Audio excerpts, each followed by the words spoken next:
Carlos Eduardo Vieira da Cunha nasceu em Cachoeira do Sul, tem 54 anos. Graduado em Direito, é procurador de Justiça do Rio Grande do Sul, está licenciado para exercer o mandato de deputado federal pelo PDT. Estão conosco os jornalistas Samir Oliveira, do Portal Sul 21, e Letícia Reiselmann, do Portal Terra. Boa noite, obrigado pela presença. Este programa está sendo transmitido ao vivo também pelo Portal Terra para todo o país. Pré-candidato Vieira da Cunha, boa noite, seja bem-vindo ao Conexão. Boa noite, prazer é todo meu, estou às ordens. Nas eleições, então, em que Ieda Crucis e Germano Rigoto chegaram ao poder, eles surgiam todos como terceira via. Na campanha de 2014, que já começa aí polarizada com Tarso Genro e Ana Amélia Lemos, o senhor também surge como a terceira via. Há espaço para essa alternativa nessa eleição, pré-candidato? Bom, em primeiro lugar, essa é uma expressão, né, que quer dizer uma alternativa. Exato. E ela surge em função de uma polarização que as pesquisas indicam entre duas candidaturas. Então eu recebo com tranquilidade, né, essa expressão terceira via, né? Isso não quer dizer que seja um candidato que me considere menor do que qualquer outro, porque a eleição ainda não iniciou. Nem a campanha. E nós temos muito menos a campanha, né? Então nós temos muitos exemplos, inclusive aqui no Rio Grande do Sul, de candidaturas que iniciaram nesse patamar que as pesquisas me atribuem e que, no final, se sagraram vitoriosas. Então, as pesquisas não nos assustam, não nos intimidam, pelo contrário, nos desafiam. E nós, hoje, ainda tivemos uma confirmação de mais um partido que se junta à nossa aliança, que foi o Partido Verde, anunciou hoje publicamente o apoio não só a minha candidatura, a minha pré-candidatura ao governo, mas também a do Lazier Martins para o Senado. E já somos 4 partidos políticos, o PDT, o DEM, o PSC e o PV, e poderemos ainda receber outros apoios até o próximo dia 30 de junho, que é a data fatal das convenções. De modo que nós não nos consideramos de forma alguma uma candidatura menor, mas encaramos com naturalidade essa expressão, né, de terceira via, porque realmente podemos nos constituir numa alternativa ao longo do processo eleitoral. Por que o PDT decidiu concorrer sozinho desta vez? Na eleição passada se fez aliança com o PT. Pesou um pouco também a não aceitação pelo PT de Lazier Martins para concorrer ao Senado? Bom, não que nós tenhamos decidido concorrer sozinhos, tanto é que já temos 4 sozinhos partidos. Eu quero dizer com os senhores liderando, não se associando ao PT, não é nessa... O que nós decidimos é que nós deveríamos, neste ano, ter candidatura própria ao governo. Ou seja, que nós deveríamos liderar o processo. O PDT estava se constituindo assim numa espécie de apêndice do PT. Né? Nós estávamos sendo coadjuvantes da política gaúcha, assim como estamos sendo, infelizmente, na política nacional. E esse é um papel que era um desconforto para muitos pedetistas como eu, que consideram que pela tradição do partido, pelo nosso tamanho, pelo fato de termos eleito no último pleito 70 prefeitos no Rio Grande do Sul, inclusive o da capital, José Fortunati, em primeiro turno, o Alceu Barbosa Velho em Caxias, que é o maior colégio do interior, também em primeiro turno, 700 vereadores, somos o partido com o maior número de filiados no Rio Grande do Sul, já passamos a barreira de 300 mil filiados. Quer dizer, um partido com essa estrutura, com essa história, com essa identidade, não poderia continuar, né, se prestando a esse papel de mero coadjuvante da política gaúcha. Por isso, venceu a tese da candidatura própria. E não é que nós tenhamos apoiado o Tarso na última eleição, na verdade, nós fomos o vice do Fogaça. Pompeu de Matos concorreu representando o PDT na vice do Fogaça. Como o Tarso se elegeu em primeiro turno, ele fez convite para alguns partidos para que participassem do seu governo. E um dos convites foi para o nosso partido. Nós reunimos o diretório, eu votei contra a aceitação do convite. Se dependesse de mim, nós não teríamos participado da gestão Tarso Genro, mas a maioria decidiu aceitar o convite e efetivamente participamos durante 3 anos da sua gestão, até que numa pré-convenção, em dezembro do ano passado, a maioria decidiu que deveríamos ter candidatura própria, então deixamos das secretarias que ocupávamos, né? E o PDT, então, para concluir a resposta, em função da sua representatividade, do seu tamanho, da sua expressão política, da sua história no Rio Grande do Sul, desta vez decidiu, felizmente, que teria que ter a cabeça de chapa. O que pode ter feito o PDT se tornar, então, esse coadjuvante nesses últimos tempos? O que o senhor acha? Bom, foi exatamente a avaliação que alguns companheiros faziam de que nós não teríamos condições, né, de compor, liderar uma aliança política tendo a cabeça de chapa. E mesmo internamente, durante todo o ano passado, muitos se contrapunham à tese da candidatura própria, achando que nós não conseguiríamos viabilizar uma coligação que garantisse competitividade à nossa candidatura. Os fatos estão demonstrando o contrário. Já temos 4 partidos políticos aliados e estamos na expectativa de ter mais 1 ou 2 que confirmem o apoio a nós até o final deste mês de junho, quando ocorrem as convenções partidárias. Pré-candidato, qual vai ser a estratégia de campanha da sua eleição? E o senhor vai atacar o alvo principal da campanha? Será Tarso ou a senadora Ana Amélia?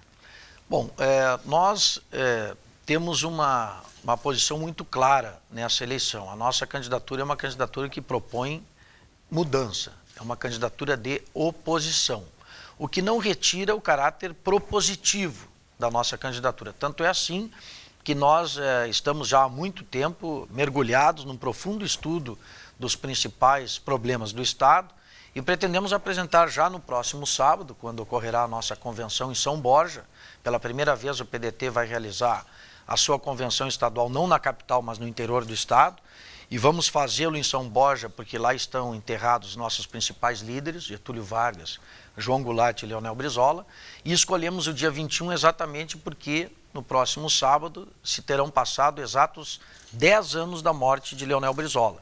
Então será uma maneira de homenagear o nosso líder e fundador, lançando um candidato próprio a governador do Rio Grande do Sul, exatamente na chamada terra dos presidentes, que é São Borja. Então a nossa candidatura tem essa estratégia, é uma candidatura de oposição, mas ao mesmo tempo ela é propositiva. Nós vamos já na convenção do próximo sábado apresentar as nossas prioridades, nosso plano de governo, pelo menos a sua espinha dorsal, já que nós pretendemos continuar interagindo com a sociedade gaúcha, recebendo sugestões e contribuições para aperfeiçoar essa série de propostas que nós vamos apresentar já no próximo sábado, dia 21. Então nós não pretendemos ser o candidato, digamos, contra o Tarso ou contra a Ana Amélia. Nós queremos uma candidatura a favor do Rio Grande. Nós não nos conformamos com a situação em que se encontra o nosso Estado. É um Estado mergulhado em problemas estruturais que os últimos governos não conseguiram enfrentar. Sim. E, inclusive, o atual governo, o governo Tarso, lastimavelmente aprofundou, né, as dificuldades, cavou mais fundo o buraco em que o Rio Grande do Sul já se encontrava. Basta dizer que nós somos o estado mais endividado do país. Já são 47 bilhões de reais de dívida. E essa é uma situação que não pode perdurar. Nós temos que virar essa página de atraso e de dificuldade e descortinar um novo tempo para o nosso Rio Grande, com desenvolvimento, com geração de emprego e renda, e é isso que nós estamos propondo. Letícia. O senhor destacou bastante a questão de buscar um protagonismo do PDT, destacou que foi contra participar do governo Tarso. Então, eu gostaria de saber qual a sua visão do PDT seguir apoiando a presidente Dilma agora para a reeleição. E no caso de uma eleição sul, e como indicam as pesquisas de uma reeleição da presidente Dilma, como é que vai ser a relação com a presidente do PT? Bom, primeiro, eu acho que as pesquisas elas retratam um determinado momento da disputa eleitoral e já apontam para um segundo turno, coisa que não faziam no passado não muito distante. Então, eu acho que a eleição nacional não está definida. E se dependesse de mim, Vieira da Cunha, do PDT do Rio Grande do Sul, nós teríamos candidatura própria à presidência da República. O Rio Grande do Sul defendeu, nos nossos encontros nacionais, que o Cristóvão Buarque fosse novamente candidato a presidente. Se dependesse de nós, nós não estaríamos alinhados, pelo menos já no primeiro turno, teria o nome com a candidatura de Dilma Rousseff. De Cristóvão Buarque. Era o nome que já foi nosso candidato no ano de 2006, e nós identificamos no senador Cristóvão Buarque todas as qualidades para ser nosso candidato à presidência da República. Representatividade, ele é um símbolo da causa da educação, que é a prioridade das prioridades do PDT, mas não foi o que a maioria decidiu. Nós fizemos recentemente, dia 10 de junho, a convenção, Por curiosidade, o Rio Grande do Sul acabou não participando, porque o nosso voo atrasou, nossa neblina do Salgado Filho fez com que nós chegássemos em Brasília depois da convenção, o que não deixou de ser até de uma certa forma positivo, porque nos evitou um constrangimento, porque eu teria que votar contra, né? E a maioria tinha essa posição, mas o meu voto seria contra se eu lá estivesse em tempo hábil, porque não que eu tenha alguma coisa pessoal contra Dilma Rousseff, com quem nós convivemos durante 20 anos, ela foi pedetista, foi fundadora do nosso partido, mas a Dilma é PT. E eu, infelizmente, hoje ela é PT, ela foi PDT, mas ela é PT. E hoje o PT tem uma vinculação indissociável com um dos piores males desse país, que é a corrupção. E eu não consigo me associar a uma candidatura que tem, né, esse símbolo, né, tem essa mancha da corrupção. Em que nível? Hoje, assim, nível do Estado, nível estadual, nível federal? Não, eu digo em nível partidário. E quem duvida é só visitar Papuda, em Brasília, que vai ver o ex-presidente, o ex-secretário-geral e o ex-tesoureiro preso, cumprindo pena por corrupção e outros crimes. Então, para mim, será um constrangimento intransponível. Eu não consigo carregar a bandeira do PT, não vou pedir voto para o 13, porque eu tenho essa convicção de que a corrupção é um vírus que tem que ser extirpado, né, da política, e o PT, infelizmente, estão lá os seus principais dirigentes cumprindo pena, exatamente porque eles se envolveram, né, com esse escândalo que se chamou mensalão, né, uma prática política que nós queremos varrer, né, do nosso país, e que eles fizeram lá toda aquela troca de favores e compra de apoios no Congresso, que acabou resultando nessas condenações e no cumprimento de pena, né, dos dirigentes, não só, é bom que se diga, do PT, mas a alta cúpula do PT está cumprindo pena, mas também há o ex-presidente nacional do PTB, dirigentes do PP, do Partido Progressista. A Dilma não tem lugar no palanque do PDT gaúcho? Como é? A Dilma, então, não tem lugar no palanque do PDT gaúcho? Não, no meu palanque, infelizmente, não. E eu digo infelizmente, e digo isso com muito pesar, em função de toda uma relação que sempre tive com a presidente Dilma, né? Inclusive de vínculos de companheirismo e de amizade pessoal ao longo de 20 anos de convivência, mas a sua figura hoje é indissociável do PT, ela é a candidata do PT. Então, para fazer campanha para Dilma, eu tenho que fazer campanha para o PT, e eu não consigo fazer campanha. Então, quem é que o senhor vai apoiar para... Deixa o Samir perguntar. Quem é que o senhor vai apoiar, então, na disputa nacional pré-candidato? Boa pergunta, que eu até agora não consigo responder. Vai esperar a campanha? Agora, eu não tô solitário nisso, viu? A maioria da população brasileira ainda não escolheu o seu candidato à presidência. Eu ainda não escolhi o meu ou a minha. Vamos ver, durante a campanha, nós vamos ver com quem nós estaremos para a presidência da República. Não sou político de ficar em cima do muro. Não interpretem essa minha resposta como querer fugir de uma responsabilidade. Eu, até o final do processo eleitoral, eu pretendo declarar publicamente o meu voto para a presidência da República. E enquanto eu não decidir isso, o que eu já defini com os meus companheiros é que nós vamos dar reciprocidade aqui no Rio Grande do Sul aos partidos que estão nos apoiando. Sim. Então eu tenho, por exemplo, já disse, 3 partidos confirmados na minha base de apoio. Desses 3, 2 têm candidato próprio à presidência. O PSC tem o pastor Everaldo e o PV tem o Eduardo Jorge. Sempre que o pastor Everaldo e o Eduardo Jorge estiverem aqui no Rio Grande do Sul, serão recebidos por mim. Terão a nossa reciprocidade, né, de apoio e de atenção quando estiverem aqui no Rio Grande do Sul. Ainda nessa questão de política e de candidatos, pré-candidato, a eleição de Lazier Martins parecia totalmente certa até o fato novo, Olívio Dutra, surgir também na disputa. Os senhores vão reavaliar, vão reestudar? Como é que vai ser essa campanha? Bom, eu quero repetir, as pesquisas retratam um momento da disputa. Tu dizes que a eleição do Lazier era praticamente certa, baseado certamente nos índices de pesquisa que apresentam o Lazier com uma preferência em torno de 40%. E no conhecimento que ele tem em todo o estado? Nesse raciocínio, então, a Ana Amélia está praticamente eleita governadora, porque tem índices também de 40%. E eu respeito a candidatura da Ana Amélia, assim como vou fazer muita força para que o Lazier Martins se eleja, Mas tanto o Lazier não está eleito, como muito menos eu estou fora do páreo. Tá? Embora as pesquisas me apresentem aí nesse patamar de 3% a 5%. A campanha eleitoral sequer iniciou. A grande maioria da população não escolheu ainda o seu candidato. E eu tenho dito isso internamente. Eu digo, olha, não digam que o Lazier é senador eleito, porque ele não é. Ele vai enfrentar... Tem pelo menos 10% de pessoas que não se definiram. Ele vai enfrentar uma disputa... Não, muito mais do que 10%. No que eu tinha muito mais. Não, os que não têm definição são aqueles que, sem serem induzidos, dizem quem é o seu candidato a governador. E na pesquisa espontânea, a grande maioria ainda não tem candidatura definida. É a maioria do eleitor que ainda não decidiu quem é o seu candidato. Mas só para dizer, então, que nós não consideramos o Lazier eleito, embora ele seja muito competitivo. Sim. A sua candidatura esteja efetivamente nesse patamar que as pesquisas atribuem, de 40%. Nós ficamos muito honrados quando o Lazier decidiu se filiar ao PDT, porque todos os partidos queriam o Lazier Martins como seu candidato a senador. E ele escolheu o PDT.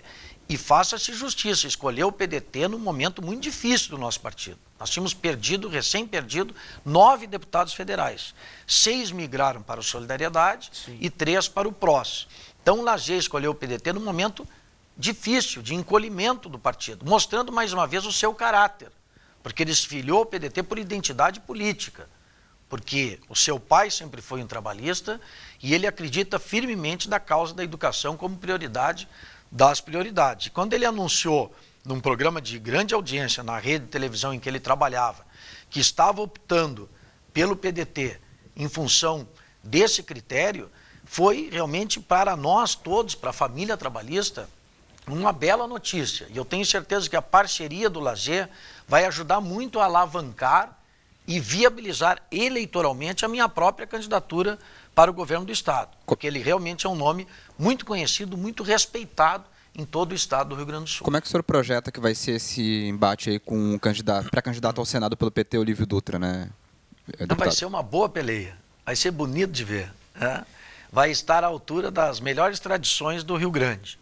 E, ao contrário do que alguns interpretam, eu penso que a candidatura do Olívio vai ser muito benéfica para a própria candidatura do Lazier Martins, porque a tendência é uma polarização, né, entre a candidatura do Olívio e do Lazier, e eu penso que quem ganha com essa polarização é a nossa candidatura, é a candidatura do Lazier Martins. Vai ser um debate de alto nível, porque o Lazier tem, né, entre as suas qualidades, ele tem essa postura, né, de respeito, e pelo que eu conheço, o ex-governador Olívio Dutra, ele também tem essa postura, então vai ser um debate de altíssimo nível e a população gaúcha vai poder optar, né, entre duas posições bem distintas. Um que representa um projeto que se personifica no governo em que ele liderou. Sim. É preciso lembrar que o governador Olívio Dutra era candidato à reeleição. E quem puxou o tapete do senhor Olívio Dutra foi o Partido dos Trabalhadores, que escolheu Tarso Genro numa convenção. E escolheu Tarso Genro porque nem o PT acreditava na candidatura do Olívio, na época. Sim. Haja vista, né, o péssimo governo que ele realizou. Nem o seu próprio partido deu legenda a ele. Então isso tudo nós queremos discutir. Né? Eu mesmo fui relator de uma CPI na época do governo Olívio, em que nós comprovamos relações nada republicanas, né, de alguns militantes do Partido dos Trabalhadores que achacavam empresários, empreiteiros de obras públicas, e esse recurso, esse dinheiro mal havido, foi usado para comprar a sede do Partido dos Trabalhadores na época. Isso eu comprovei, tem um relatório de uma CPI demonstrando isso. Isso vai ser debatido e a população então vai tomar o seu caminho. Se quer uma candidatura como a do Lazier Martins, e tudo que ela representa, ou se quer optar pelo Olívio. Deixa que o povo, né, decida soberanamente e democraticamente. O Partido Democratas faz parte da sua composição. Sim, hoje foi a convenção que o DEM oficializou o apoio. Também há um ranking, levantamentos que apontam que há um número muito grande de parlamentares envolvidos em corrupção no Partido Democratas. Isso também não pode trazer para a sua candidatura essa questão da corrupção? Bom, eu não tenho conhecimento de nenhum parlamentar do Partido Democrata do Rio Grande do Sul envolvido nesse tipo de episódio. Pelo contrário, o Onyx Lorenzoni, que é o deputado federal representante do DEM do Rio Grande do Sul em Brasília, sempre tem tido uma postura, e foi meu colega de Assembleia Legislativa, eu conheço o Onyx muito bem, né, uma postura de fazer uma política em termos republicanos. Sim, né? isso é o ranking em nível hoje nacional, mesmo, aponta, por exemplo, o Demóstenes Torres. Bom, mas aí eu não tenho nenhum compromisso, e muito menos o Onyx. Aliás, o Onyx é membro da direção nacional do DEM e foi um dos que propôs a expulsão do Roberto Arruda quando houve aquele episódio do mensalão do DEM. Ele foi um dos que propôs, quer dizer, eu não tenho nenhum tipo de constrangimento em ter a aliança do Democratas aqui no Rio Grande do Sul, que tem como suas principais lideranças homens decentes, que fazem política com ética e com dignidade, como é o caso do Onyx Lorenzoni e do próprio Paulo Borges. Paulo Borges, que é o deputado estadual do Democratas e que é um sujeito também que faz a boa política. Certo. Isso não quer dizer que eu esteja aqui dando o meu aval, né, a esses atos de desvios que lideranças nacionais do DEM possam ter praticado. Nem eu e nem o Onyx, que foi um dos primeiros a pedir a saída, a expulsão desses políticos do Democratas quando estourou aquele escândalo. Bom, antes de intervalo, quero lembrar que você pode participar em facebook.com/ubratvcultura e também em 5134779105. Letícia abre o próximo bloco, então você pode fazer a sua pergunta no próximo bloco pelo 3477-9105. A gente vai para um rápido intervalo e volta daqui a pouquinho.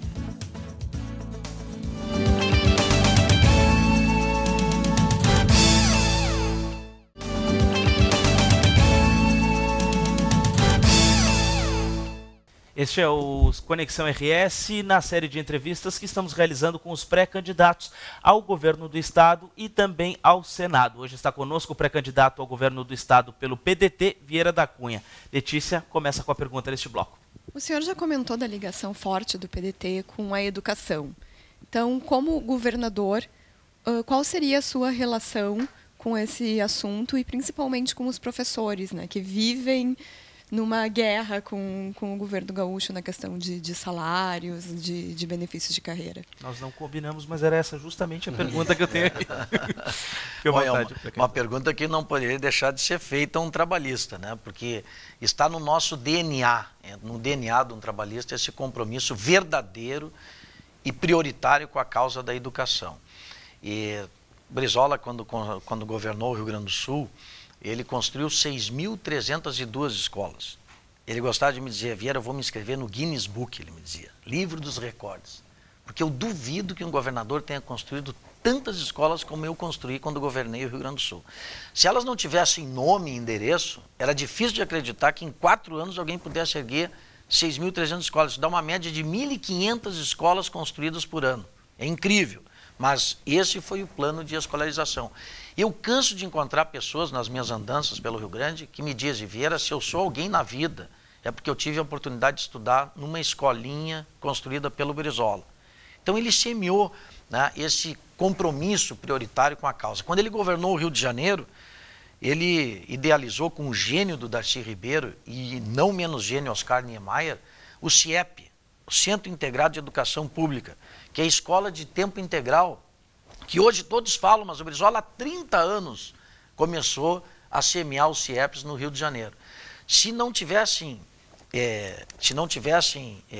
tivessem dado continuidade ao plano do Brizola, do CIEPs, se os governos que lhe sucederam, né, não tivessem terminado com as escolas transformadas, as escolas de tempo integral em escolas tradicionais de 2 turnos, certamente o Rio de Janeiro não teria a violência que hoje tem. Porque um CIEP encravado numa periferia, numa comunidade com crianças em situação de vulnerabilidade social, ele resgata aquelas crianças do mundo das drogas, do caminho do crime, e faz com que aquelas crianças se tornem cidadãos. Eu sempre digo que uma escola dessas construída hoje é um presídio a menos que nós vamos ter que erguer amanhã. Então a nossa prioridade realmente é essa. E nós vamos começar pelos CIEPs que o Colares construiu aqui no Rio Grande do Sul. E a relação com os CEPERs e os professores? O Colares, quando governou o Rio Grande do Sul, construiu 94 CIEPs.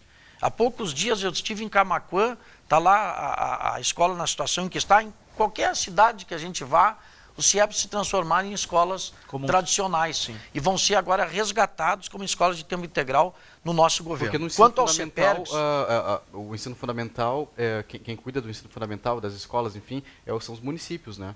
Sim, são os municípios, mas não impede que o Estado também atue, né, nessa área. Né? Há recursos e há condições para se implantar essas escolas de tempo integral? Porque, por exemplo, tem a questão do piso dos professores para ser implantado, vai se demandar mais educadores. Quais são os recursos, de onde viria esse dinheiro para esse serviço? As matrículas elas vêm diminuindo, né, nos últimos anos. Né? Isso faz com que haja um ambiente, né, favorável à implantação das escolas de tempo integral.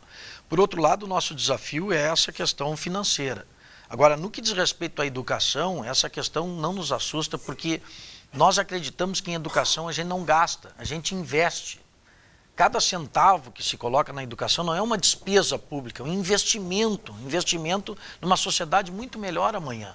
Quando nós não tivermos uma educação pública, gratuita e de qualidade, nós não vamos construir uma sociedade igualitária. Porque só com uma rede de educação pública de qualidade é que nós vamos garantir condições, né, de igualdade para o filho do pobre poder competir com o filho da classe média e o filho do rico, né, amanhã. Então, nós temos essa firme convicção de que é possível sim e vamos resgatar essas escolas de tempo integral. Quanto ao magistério, eu fiquei muito feliz com o resultado da eleição do CEPEGS, sindicato. Não que eu tenha que me meter numa categoria a qual eu não pertenço. Mas, ouvindo as primeiras entrevistas da presidente eleita, eu senti que haverá uma nova postura no sindicato representativo da categoria do magistério. Uma postura de diálogo, uma postura construtiva, e acho que com isso quem vai ganhar é o Rio Grande do Sul. Eu só estou aguardando a nova presidente tomar posse, porque eu faço questão de fazer uma visita, ainda como candidato, à sede do CEPEGS Sindicato para pedir essa parceria com o magistério. E tem sido alvo de destaque dos últimos governos. O governo Tarso, o governo Ieda, o governo Rigoto, todos tiveram um grande destaque, um grande desgaste com essa categoria do magistério. Essa questão do magistério por razões conhecidas, né? Porque o Tarso, por exemplo, o governador Tarso Genro, ele foi um dos que assinou a Lei Nacional do Piso. Se tu fores a Lei Nacional do Piso do Magistério, tu vais ver lá que a primeira assinatura é do Lula e a segunda é do Tarso Genro, que era ministro da Educação. Então ele assinou a lei e depois entrou na justiça para não cumprir. E perdeu. Então nós estamos aqui num passivo Sim. que a médio e longo prazo vai ser mais uma dívida impagável do Rio Grande do Sul. Nesse sentido, então, qual a sua proposta aí para se pagar o piso do magistério? Né? Não há outro caminho senão a busca do reequilíbrio das finanças públicas estaduais. Enquanto nós continuarmos com esse déficit, né, com esse jogo de faz de conta, porque é um jogo de faz de conta, o atual governo, ele empurrou tudo com a barriga, tocou a mão nos depósitos judiciais, que é um dinheiro que não é do executivo, e que o Tarso já utilizou 5 bilhões de reais. Agora esse recurso da CE que entrou mais de 3 bi, que foi uma ação que eu entrei quando fui presidente da companhia, isso já foi em 1993, faz mais de 20 anos. Eu entrei com uma ação para que o Rio Grande do Sul pudesse reaver recursos que o governo federal teimava em não reconhecer, que era o custo dos chamados exautárquicos da companhia na tarifa de energia. E depois de quase 20 anos, o Supremo Tribunal Federal finalmente deu ganho de causa à companhia e ingressaram mais de 3 bi, pois o Tarso foi lá e pediu autorização da Assembleia para botar a mão em 1 bilhão e 300 milhões. Então, o Caixa Único, os saques, é o rei do saque. Mas o piso diz que ele joga basquete, mas eu acho que ele é jogador de vôlei, porque ele é o rei do saque. Ele já sacou 8 bi do Caixa Único. O que é o Caixa Único, para o telespectador entender? É dinheiro que são das autarquias, das fundações. Quer dizer, tudo entra no mesmo caixa, mas nem tudo é do governo. Então, quando o governo retira, ele vai ter que um dia devolver com correção monetária. O piso seria implantado como base do plano de carreira ou se alteraria este plano de carreira dos professores para poder viabilizar? É esse o diálogo que eu quero ter com a categoria do magistério. Nós temos um grupo técnico estudando, né, como que nós vamos honrar com a lei do piso, que é uma obrigação do Estado. Isso pode ser necessário, inclusive, a alteração da própria legislação federal a respeito do assunto, porque alguns estados, eles buscam na União, no governo federal, os recursos necessários para complementar os recursos próprios para pagar o piso. E o Rio Grande do Sul, por uma questão legal da legislação atualmente em vigor, não consegue acessar esses recursos. Então nós temos que pressionar o governo federal para modificar a legislação, sim, a fim de que nós possamos buscar da União a complementação necessária para pagar a lei do piso nacional do magistério. A gente tem uma lista bem grande de perguntas aqui que já foram passadas pelo 34779105. Qual é a primeira aí, Perdigão? Bom, nós temos também o facebook.com/UbraTVCultura. Quero agradecer a participação de todos, são muitas perguntas, a gente vai repassar algumas, tá? O Luiz Carlos de Porto Alegre, do Passo da Areia, pergunta a sua posição a respeito dos Black Blocs e qual seria a sua política em relação a essas manifestações. Bom, primeiro eu quero dizer que eu me criei na política estudantil. Fui presidente do Centro Acadêmico André da Rocha, da Faculdade de Direito da URGS, na época em que nós lutávamos por constituinte, por eleições diretas, pela anistia. Eu cansei de descer aquela João Pessoa ali e o pau comendo. Tá? A Brigada Militar descendo o cacete em nós. Mas nós lutávamos pela democracia. Estávamos lá militando por uma causa, que era de que nós pudéssemos voltar a eleger pelo voto direto o nosso presidente, pudéssemos ter uma Constituição democrática e pudessem os nossos líderes voltar do exílio, né, e participar da vida nacional. Nós tínhamos uma causa e nunca nos escondemos atrás de uma máscara. Tá? E nunca nos utilizamos de expedientes de dilapidação do patrimônio, seja público, seja privado. Então, a minha posição sobre isso é muito clara. No governo, sob minha responsabilidade, a Brigada Militar vai agir com rigor para preservar a ordem pública e para combater o crime. Porque o que fazem os que dilapidam o patrimônio, seja público, seja privado, não é uma manifestação política. Praticam crime e como criminosos têm que ser tratados. Sim. Essa é a minha posição. Samir, quer fazer a pergunta? Sim, pré-candidato, tem uma questão também muito importante aqui no estado, que é o conflito entre indígenas e colonos, né, assentados em territórios no interior do estado. Como é que o senhor se posiciona nesse debate? Os índios clamam acesso e permanência nos seus territórios originários e os colonos também querem ficar lá produzindo em terras que eles já estão há muito tempo, né? Isso é um assunto extremamente complexo, sabe por quê? Porque é o pequeno contra o pequeno, né? É terrível. Porque se fosse uma luta do índio contra o latifúndio, eu tinha lado.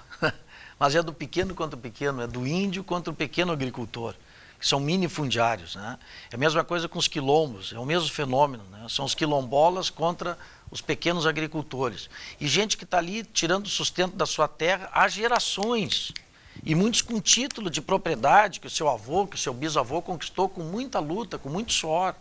Então, o governo federal tem que resolver esse assunto. E eu acho que a omissão do ministro José Eduardo Cardoso, olha, ela chega à beira da omissão criminosa nesse assunto. Pô, morreram estupidamente 2 agricultores em Faxinalzinho. Quer dizer, o ministro estava para vir e não veio até hoje. Quer dizer, com 2 mortes, com um conflito latente, né, iminente, eu diria. E o ministro não vem, o ministro tem que vir. Eu não vou porque o clima está muito tenso. Mas é por isso que ele tem que vir. Porque se o clima estivesse tranquilo, não precisava do ministro aqui. Então, o governo federal tem que cumprir, primeiro temos que mudar a legislação. Porque se os índios têm direito à terra, os que estão hoje na posse da terra legítima têm direito a ser indenizados. E a legislação não prevê indenização. Então, por isso é que o problema se agravou dessa maneira. Então, a minha posição é muito clara nesse assunto. Quer dizer, é muito complexo, mas o PDT tem um compromisso histórico com a defesa das populações indígenas. Está no nosso programa partidário. O primeiro índio e único a se eleger deputado federal foi o cacique Mário Juruna, pelo PDT de Leonel Brizola, no Rio de Janeiro. Quando o Brizola se elegeu governador em 82, ele concedeu a legenda para o Juruna e ele foi representante dos índios no Congresso. Nunca mais os índios conseguiram eleger seu representante. Então nós temos esse compromisso com a causa dos povos indígenas. Agora, nós não podemos radicalizar desse jeito, porque a rigor, os índios são donos de tudo. Dependendo do estudo que se fizer, né, eles vão tomar conta aqui do campus da Ubra, porque algum índio já esteve por aqui um dia. Então, se tu chegar aqui e pedir um estudo antropológico sobre a presença dos índios, tu vai achar algum vestígio. Aí nós vamos desapropriar a Ubra vai ter que sair daqui, deixar o campus e não receber nenhuma indenização, porque aqui já teve índio. E é isso que está acontecendo, isso é inadmissível. Quer dizer, os índios têm direito à sua terra, claro que têm, Mas isso tem que ser feito de maneira a não prejudicar aqueles que têm hoje a posse legítima dessas mesmas terras. Então, isso passa por uma mudança da legislação.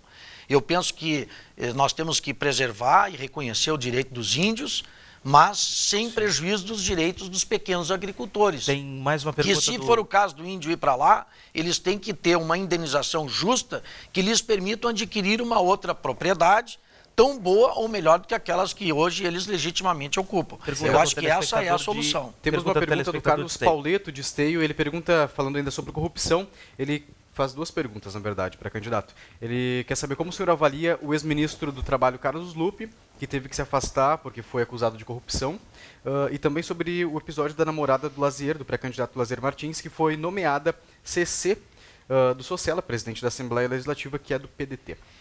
Bom, quanto ao segundo caso, que eu já faço questão de responder imediatamente, a esposa, a mulher do Lazier, é uma profissional altamente competente do jornalismo. Tanto é que era âncora, né, do Jornal do Almoço da RBS TV de Passo Fundo. E há muito tempo o deputado Socella, muito antes dela conhecer e namorar o Lazier, já tinha feito convite para que ela trabalhasse com ele.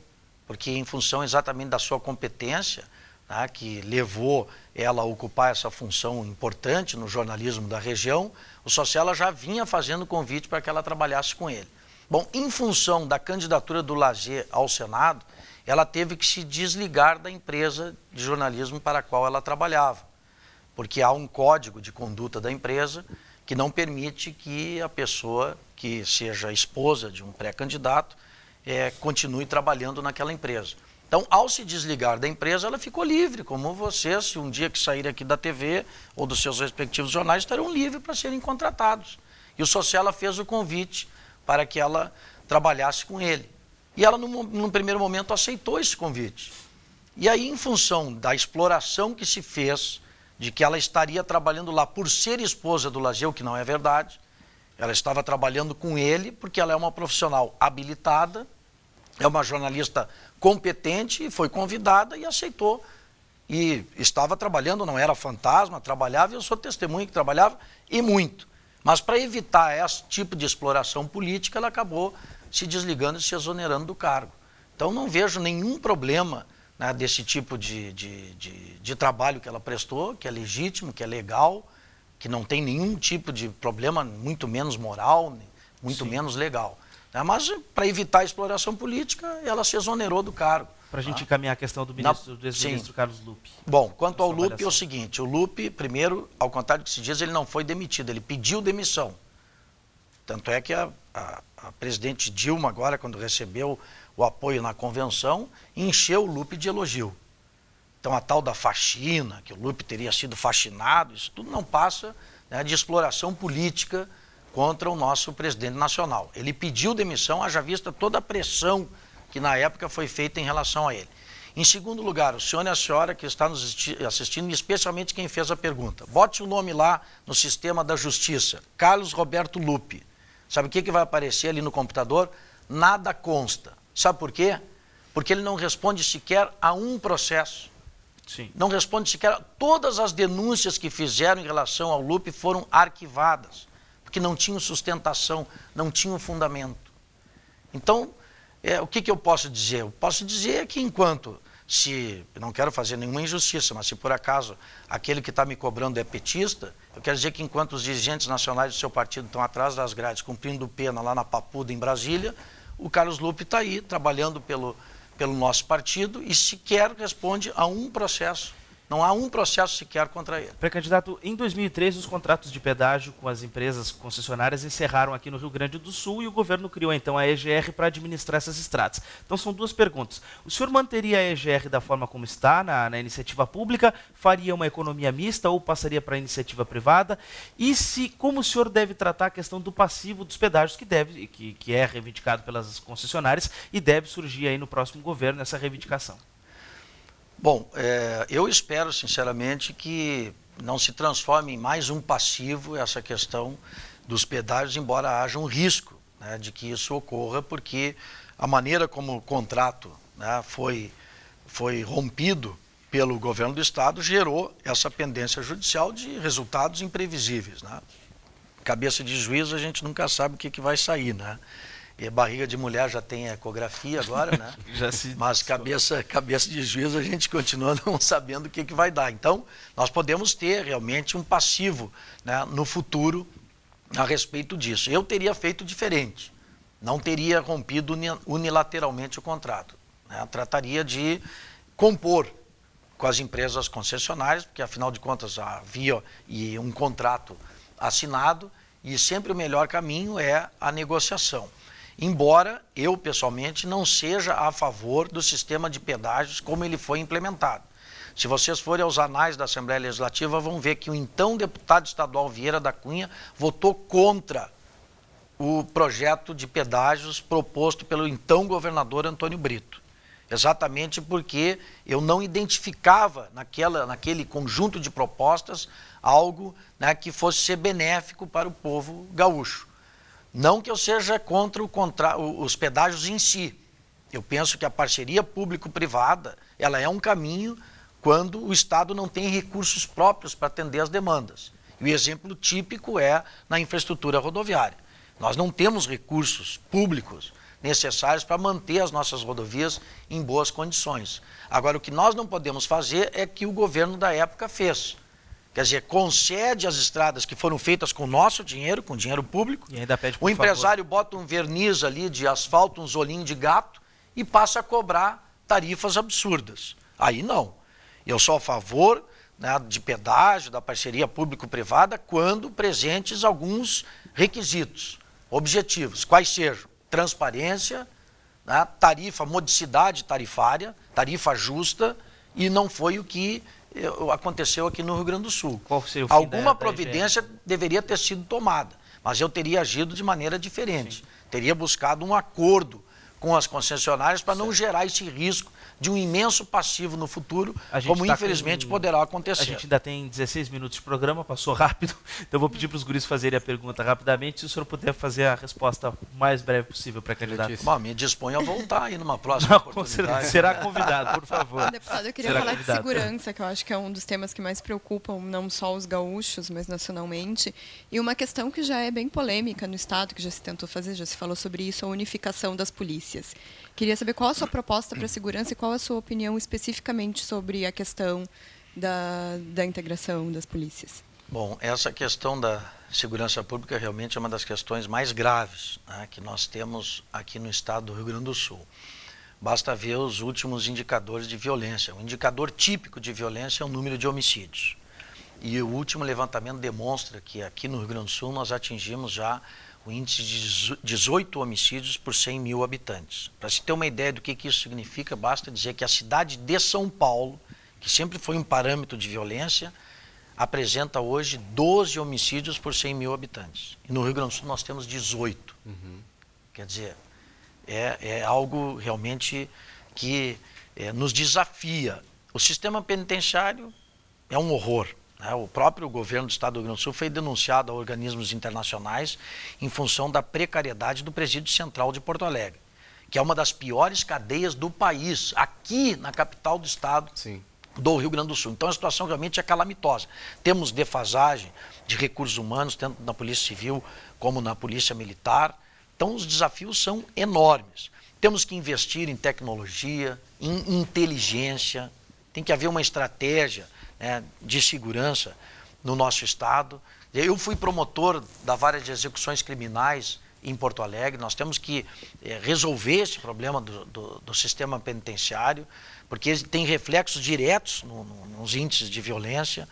Eu sou autor de um projeto de lei para que a progressão de regime não se dê mais por critérios meramente matemáticos, como hoje. Quer dizer, o cara cumpriu 1/6 da pena, ele vai para a rua, vai para o regime semiaberto. Não pode ser assim, ele tem que ser submetido a um exame criminológico, que se está visto que ele ali na esquina vai assaltar de novo, se ele vai cometer um crime tão grave ou mais grave ainda do que aquele que o levou à prisão, nós não podemos colocá-lo na rua. E nesse âmbito, qual a sua opinião sobre a redução da maioridade penal? Bom, só para terminar então a resposta, porque eu fiquei devendo quanto à unificação da polícia. Eu, em princípio, sou contra. a unificação, e por uma razão objetiva. Em tese, eu acho que é o caminho, mas na prática, para a realidade do Rio Grande do Sul, significaria a extinção da Brigada Militar. E eu acho que nós não podemos prescindir da Brigada Militar para fazer uma segurança pública eficiente no estado do Rio Grande do Sul. Bom, a gente vai para um rápido intervalo, então. Na volta, o Samir Oliveira, do Portal Sul 21, começa perguntando. Até daqui a pouco.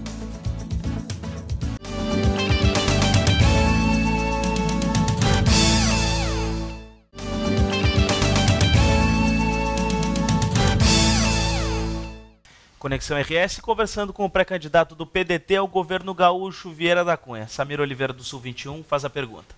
Pré-candidato, existe um problema muito grave no Estado hoje, que é a dívida do Estado com a União, né, que achata o orçamento do Estado, praticamente deixando ele paralisado. Assim, qual a sua proposta nesse sentido? O senhor aposta na aprovação daquele projeto de lei sobre o assunto que tramita no Congresso Nacional, ou acha que é preciso ter uma conduta um pouco mais rígida em relação ao governo federal para que haja uma renegociação de fato?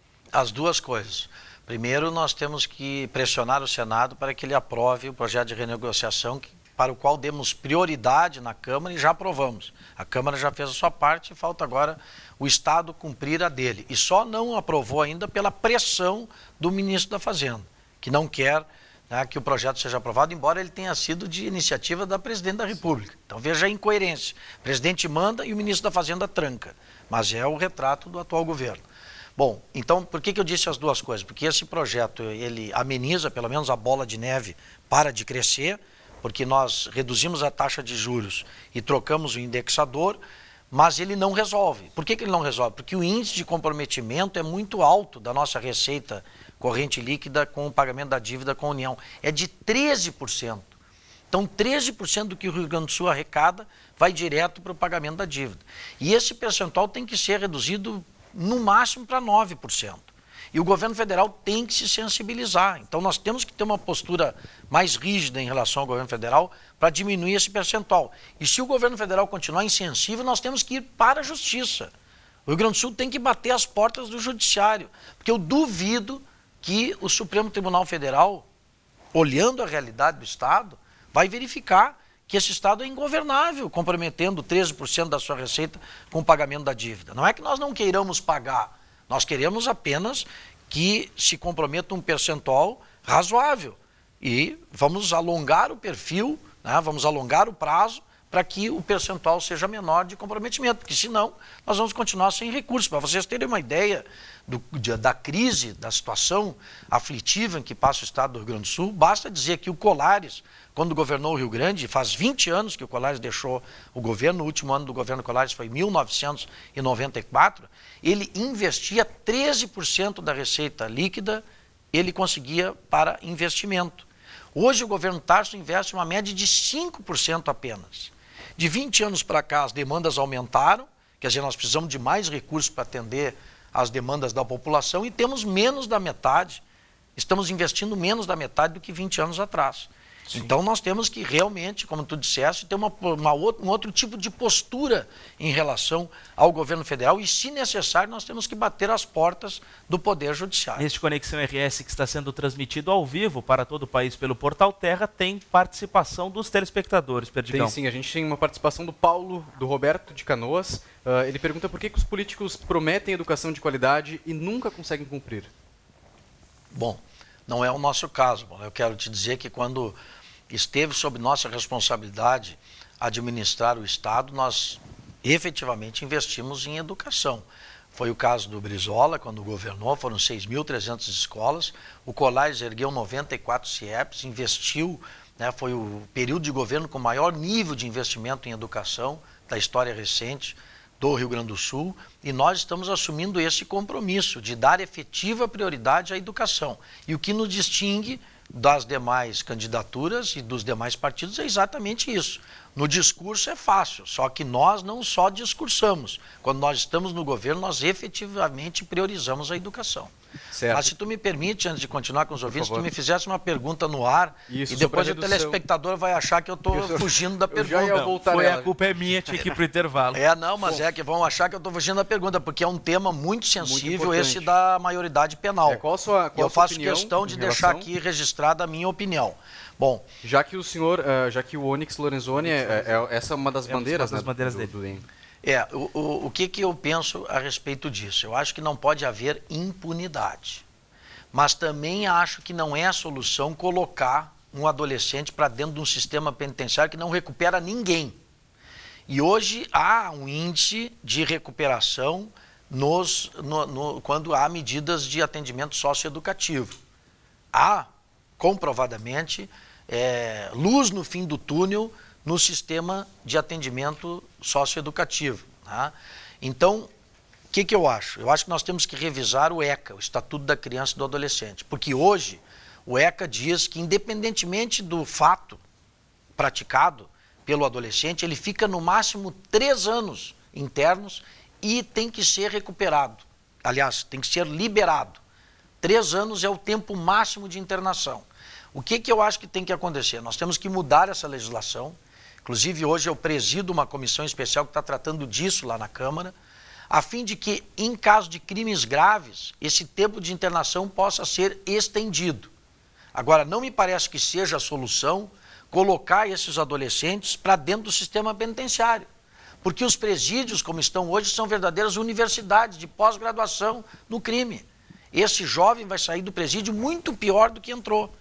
Então, nós não vamos resolver reduzindo a maioridade penal. Pelo contrário, nós vamos agravar o problema.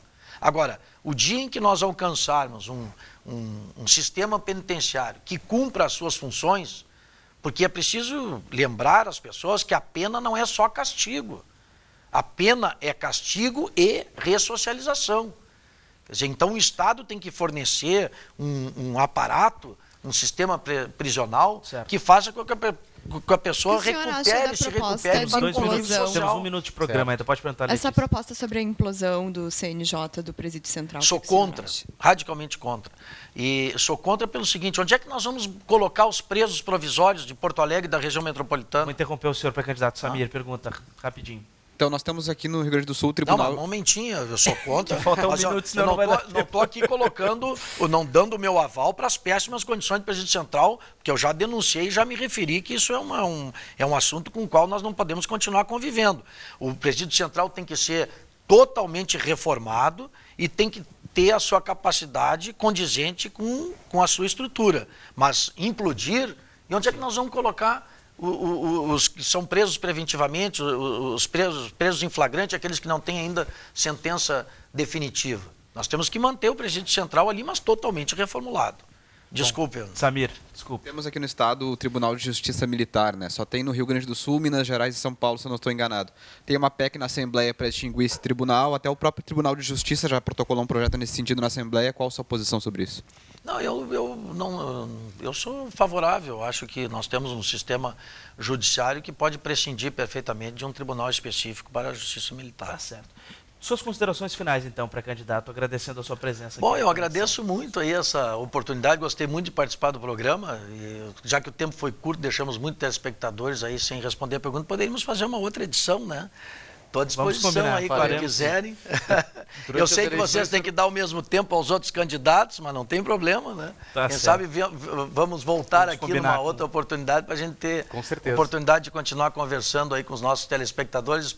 Espero não ter frustrado as expectativas dos que desejavam me conhecer um pouco melhor. Agora vamos fazer a nossa convenção no próximo sábado em São Borja, em homenagem ao nosso grande líder, Leonel Brizola, porque são 10 anos sem o Brizola. O Brizola faz muita falta e nós vamos lá buscar a inspiração nele e energias aí para essa longa caminhada que nós teremos pela frente a partir do próximo mês de julho. Tá certo. Obrigado. Agradecendo então ao pré-candidato pelo PDT Vieira da Cunha pela presença, também agradeço aos jornalistas que se fizeram presentes aqui no Conexão RS, Samir Oliveira do Portal Sul 21 e Letícia Reinzel e a sua participação também em facebook.com/UbraTVCultura. A gente fica por aqui, amanhã o pré-candidato pelo PSB ao Senado, Beto Albuquerque, faz a sua participação aqui no Conexão RS.